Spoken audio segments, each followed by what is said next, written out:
The Bills, who put up gaudy offensive numbers, but their offense only really scoring 14 points. They had 21 in the game. They went 21-14 on a Sunday night. But the better story is in the losing locker room. So that is where we go. We start in the losing locker room, where the Dolphins went from VIP status, and they were looking at the number 2 seed in the AFC, and by the time it was all over, they had their tail between their legs. I didn't know Dolphins could put their tails between their legs because they don't have legs, but they did it anyway. And, they're in the playoffs, but barely. Now they have a date with the reigning champions from last season, Kansas City. So let us discuss the question. Give me your reaction to Tua Tagovailoa and the Dolphins blowing the AFC East, blowing the number 2 seed in the American Football Conference. So I have FDA guidelines. I've got horror franchise and Midway. And we will combine all of these things together, and we are going to make Nightmare Fuel. Nightmare Fuel, the ghost of Don Shula, the ghost of Dan Marino. I know he's still alive. They're haunting. This is my nightmare. They're haunting the Dolphins, okay? Nightmare. Yeah. Mark Duber is like, what's wrong with you losers? This okay? is my nightmare. Yeah. All right. So when you break down the Dolphins and what happened here, you have the micro and the macro. We'll start with the micro. Tua Tagovailoa had the opportunity to poo-poo all the talk. He's a system guy. Everyone gets so upset. People get so offended when you call someone a system guy. It's not a bad thing. If everything's fine, your quarterback's great. If one thing goes wrong, you go to hell.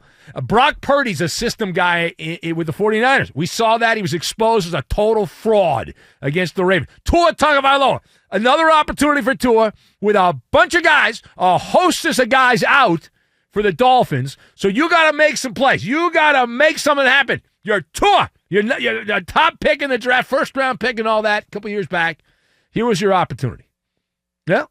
Did he step up? No, of course not. He did not. And even with the deck, and the deck was absolutely stacked against the Dolphins, they were a home dog in this game for a reason. Miami's offense still had opportunities to tie the game. If they had done anything at all in the second half, we would have had obviously a much different story. Dolphins had the ball 5 times in the second half. They punted 4 times, and they also, 2 at the end there, threw an interception. So I didn't play in the NFL, but I don't think that's good. I just do an overnight show. I don't think that having the ball 5 times and punting 4 times and then turning the ball over via an interception is a successful offensive half for Mike McDaniel, the guru, boy wonder, Mike McDaniel and the Dolphins. So then you've got the macro. And you've got the macro here. You got to read the label, okay? It's very important to read the label. Now, Dolphins coach Mike McDaniel, who we like, I'm a talk show host. He's a good soundbite. We like guys like Mike McDaniel. But if you're going to talk the talk, you got to walk the walk and all that. And didn't do it. Did not do it. And the Dolphins turned to a bunch of backups, as mentioned. They had all kinds of secondary actors out there. And the old line, which Belichick made famous years ago, but other coaches said it before him, next man up, do your job, right, and all that, all the hokey lines that people use when someone gets hurt. Yes, in a perfect world, that is the case. That is the case. But the second wave of Dolphins that came in there, did they rise up? No, it didn't happen.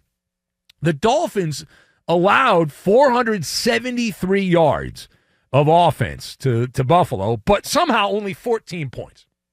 There was a punt return, a 96-yard punt return for a touchdown for the Buffalo Bills, but the Bills get all these yards, but only 14 points against the Dolphins' beaten and broken defense, which is, by the way, not a good sign for Buffalo. It's not a good sign for Buffalo, but it was just in general bizarro. It was bizarre, but if you follow the FDA guidelines for food safety, you've got fresh fish. You're supposed to store fish in the refrigerator for up to 2 days or in the freezer for up to 8 months. Well, it turns out that this batch of dolphin meat went bad after 4 months. and a few days. They went bad, right? If you watched the TV show over the weekend, we took Buffalo and we laid the 3 points. Now, why did we do that? Because we saw the injury report. The healthier team was Buffalo, and they still barely got by the Dolphins. But they were clearly the healthier team side by side. And when you get late in the year, all things being equal, you're more likely to win if you bet on the healthier team. And in this case, the Buffalo team was much more together than the Miami team. All right, now page 2. What direction are the Dolphins currently headed as they go into the postseason? Well, this is actually an adaptation of a horror franchise. It's a classic from many years back, I think almost 50 years ago, maybe more than that, the Texas Chainsaw Massacre. Well, this is the Florida Jigsaw Massacre is what this is for the Dolphins here. The Fins already lost their top 2 defensive players, Jalen Phillips, he gone, and Bradley Chubb. Phillips had Achilles tendon. I think that was against the Jets. Bradley Chubb, a knee injury, so they were out. Xavier Howard, a star defensive back, did not play on Sunday, so that's 3 defensive players out. Jalen Waddle and Raheem Mostert also sat out the game on Sunday, but then you had Tyreek Hill, who played but has been dealing with all kinds of issues. Linebacker Jerome Baker hobbling through the second half of this game. And during the game on Sunday night, the Buffalo Bills, they did some damage to the Miami defense as Andrew Van Ginkel left with a foot injury.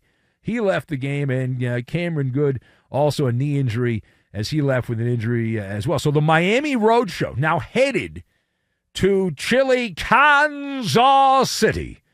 And they play on Saturday night, a game, fortunately for the Dolphins, that most people won't see because it's on Peacock, and I think they're charging for it, and people are complaining about that. So it's on Saturday night, and they will likely be down. If my math is correct, I'm using MALLER math. The Miami football team will go into Kansas City down 6 of what was supposed to be their 11 starting defensive players. So they are going to be without more than half of their starting defense. And depending on how it goes on offense, without at least 2, possibly 3 offensive stalwarts that will be out for the Miami Dolphins, dinged up in this game. And the forecast, chilly. It's a chilly willy kind of a night in Kansas City. I think the high is supposed to get to 15 degrees. By the time they kick that game off, we're looking at temperatures possibly when the game's going on at freezing, below freezing possibly even. That's we're looking at long-term forecasts in Kansas City. And what happens to the Dolphins? Historically, what has happened to the Dolphins? And you put them on the road, you put them in a situation where they play in cold weather. Well, we think we know what happens. My God. They freeze. It's frozen dolphin is what it's going to be. And those are all the ingredients for a nice early vacation for Tua and the boys from South Florida. All right, now, last word here. Let's go to the Buffalo side. I get a lot of Bills propaganda. Is there any fan more annoying right now than the Bills fan? Like, seriously. I don't. Historically, the Cowboy fans are at the very top in terms of football annoyance. But right now, the Buffalo fan is scum. Can we all agree on that? They're scum. Yes? Everyone's shaking their head. Yes, everyone agrees with me. All right, so how confident are you, with that as the backdrop, how confident are you that Josh Allen is going to lead Buffalo on a magic carpet ride all the way to Viva Las Vegas? Viva Las Vegas. How confident are you? So on the MALLER scale of confidence, 1 to... I'm going to be fair. I'm not going to be a douche because the Bills fans are annoying. I'm not going to be like that. So 1 to 10, MALLER scale of confidence for the Buffalo football team, 1 to 10. I'm at a 4. I can't go higher than a 4. I'm at a 4 for Josh Allen and the Bills. And here's why. All right. Josh Allen his comp is Jameis Winston. When you're being compared to Jameis Winston, that ain't a good thing. That's not a good thing. And that's the reality. I speak truth in broadcasting. That's the reality. Prove me wrong. You can't prove me wrong. In this game, everyone's literally bending over and giving a tongue bath to Josh Allen. He had two interceptions and a fumble, and failed to convert on a fourth down. I thought he was a wrecking ball, Josh Allen, late in the game. That gave Miami, briefly, an opportunity. But watching Josh Allen, he is a trip to the fun zone, to the Midway Arcade, the Josh Allen Midway Arcade. Bring some change. Bring some change. Knock yourself out. Step right up. You will not believe your eyes or your ears. You won't. People stand spellbound with amazement watching Josh Allen. He's a zero-sum player. He's a zero-sum quarterback at this point. For every sizzle reel play that Josh Allen makes, and he does make them. For every sizzle reel play that Josh Allen makes, you know the next drive will be a kamikaze mission. That's just the way it has been. He is erratic. 25 turnovers this season. 25 of them. 7 fumbles and 18 interceptions for Josh Allen. You want to bet on that guy? Good luck. Good luck. Bet all of your money. Bet your mortgage. Bet your car payment. Bet your kid's college fund.